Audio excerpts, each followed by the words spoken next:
আসসালামু আলাইকুম এভরিওয়ান। তো কি অবস্থা, কেমন আছো তোমরা? আশা করি আল্লাহর রহমতে অনেকটাই ভালো আছো।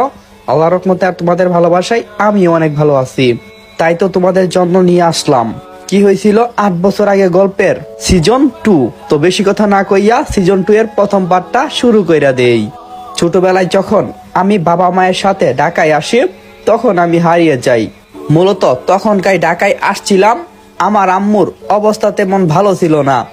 আম্মুকে নিয়ে হসপিটালে আসা হয়েছিল অপারেশন করানোর জন্য, কিন্তু আমি তখন মাত্র 6 বছরের ছিলাম, আর সাজ্জাদ ছিল 3 বছরের বাচ্চার মতো, আর আমার বড় ভাইয়ের বয়স ছিল 8 বছর। আমরা 3 ভাই ছিলাম। আমি সেদিন হসপিটাল থেকে নিচে চলে আসি। আমার মনে এখনো পড়ছে সেই দিনটার কথা। ওইখান থেকে কেউ একজন আমাকে কুলে নিয়ে কোথায় জানি চলে যায়, কিন্তু আমি সেদিন বুঝে উঠতে পারিনি যে আমাকে কিডন্যাপ করা হচ্ছে। আপনারা হয়তো ভাবছেন কিভাবে আমি বুঝলাম যে সাজ্জাদ আমার ভাই। তাহলে চলুন আপনাদেরকে খুলে বলি। আসলে মেয়েটা যখন সাজ্জাদকে এই অবস্থায় রেখে কান্না করছিল, আমি কুলে করে যখন তাকে গাড়িতে উঠাইছিলাম, তখন সাজ্জাদের মানি ব্যাগটা দেখতে পেলাম। এই মানি ব্যাগে থাকা একটা ছবির দিকে আমার চোখ আটকে গেল, কারণ ছবিতে আর কেউ ছিল না। সেখানে আমার এবং আব্বু আম্মুর ছবি।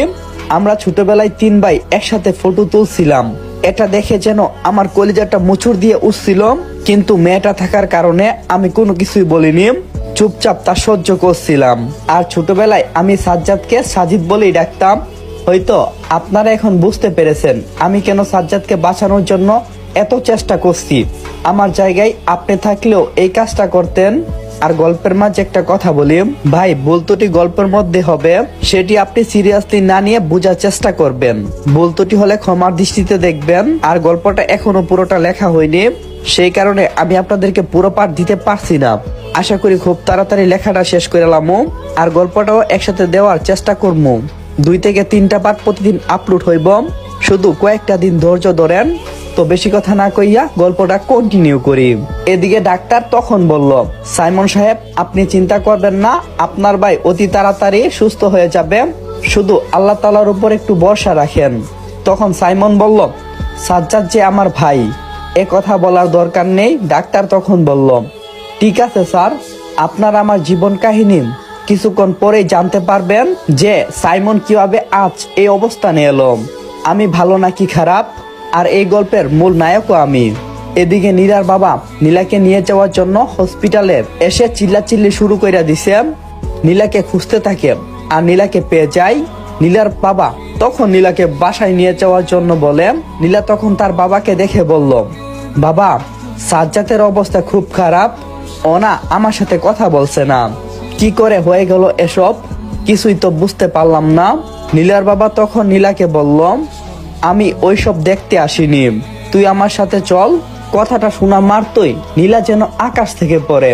নীলা বুঝতে পারলো না যে বাবা এসব কি বলছে। ঠিক তখনই সেখানে সাইমন হাজির হলো। সাইমনকে দেখা মাত্রই নীলার বাবা বলে উঠল, স্যার আপনি এখানে কি করছেন? সাইমন বলল, আমি এখানে একজন রুগীকে নিয়ে এসেছিলাম, এই জন্যই এখানে আমার আশা হলো। আর আপনি এই মেয়েটাকে এত জোর করছেন কেন?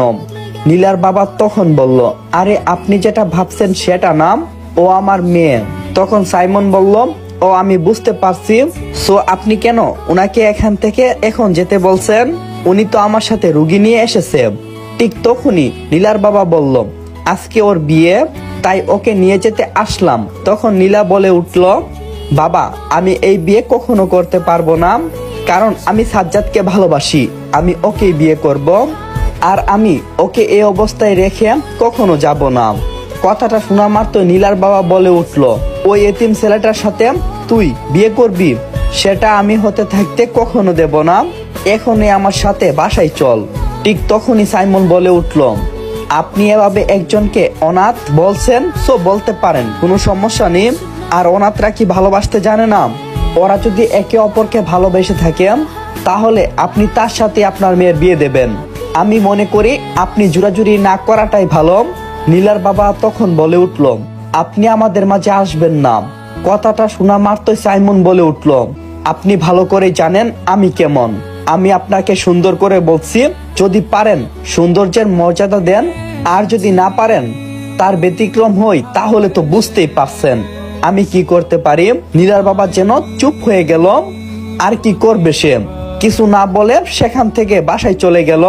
নীলা তখন সাইমনকে বলল, ধন্যবাদ ভাইয়া, আর আপনাকে কিভাবে যে ধন্যবাদ প্রকাশ করব তার বাসাটাই আমি খুঁজে পাচ্ছি না।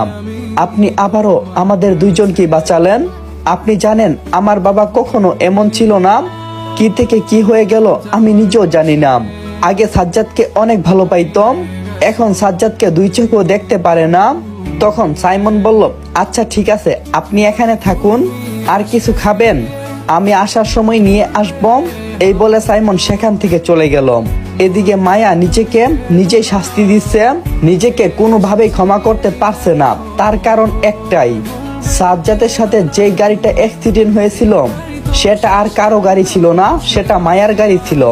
সাজ্জাদ তখন একটু একটু চিনতে পারছিল, কিন্তু এটা মায়ার গাড়ি সেটা ভালোভাবে বুঝার আগেই সাজ্জাদ অজ্ঞান হয়ে পড়ে যায়।